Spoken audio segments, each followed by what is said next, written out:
যোৰহাটত ভূপেন্দ্ৰ মেল অনুষ্ঠিত। যোৰহাট ক্ৰেচেণ্ট একাডেমীৰ প্ৰেক্ষাগৃহত ভূপেন হাজৰিকাৰ আন্তৰ্জাতিক ফাউণ্ডেশ্যনৰ উদ্যোগত আজি অনুষ্ঠিত কৰা হয় ভূপেন্দ্ৰ মেল। অনুষ্ঠানৰ আৰম্ভণিতে ভূপেন হাজৰিকাৰ প্ৰতিচ্ছবিৰ সন্মুখত বন্তি প্ৰজ্বলন কৰি স্মৃতি তৰ্পণ কৰে ভূপেন হাজৰিকাৰ পৰিয়ালবৰ্গই। তাৰ পাছতেই ভূপেন হাজৰিকাৰ এটি সমবেত সংগীত পৰিৱেশন কৰে।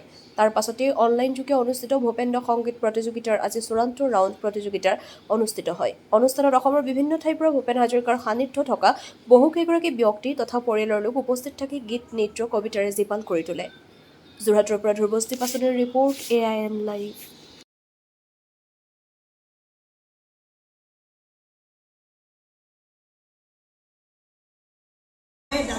সকলোৰে এতিয়া জুবিন গাৰ্গৰ বাবে বহুত চিন্তা কৰি আছোঁ যে কেনেকৈ তেওঁৰ সৃষ্টিৰাজিক আচলতে জীয়াই ৰাখিব পৰা যায়। তেখেতৰ মাজত নাযায় কিন্তু তেখেতৰ কৰ্মখিনি থাকি গ'লে বা গীত মাত সকলো বস্তুবোৰ যে থাকি যাব তেখেতৰ এতিয়া নতুন প্ৰজন্মই তেনেদৰে চিনি পাব তেখেতক এনেকৈ ভূপেন দাকো তেনেদৰে আগুৱাই লৈ তাকে কামনা কৰি আমি অনুষ্ঠানৰ আয়োজন কৰিছিলোঁ।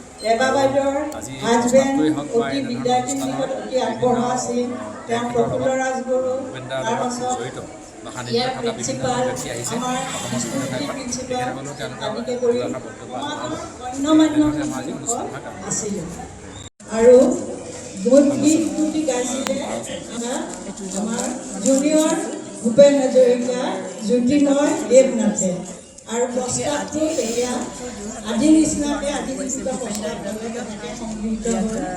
তেতিয়া ভূপেন দাই কৈছিল যে ভূপেন্দ্ৰ সংগীত হয় নে নহয় সেইটো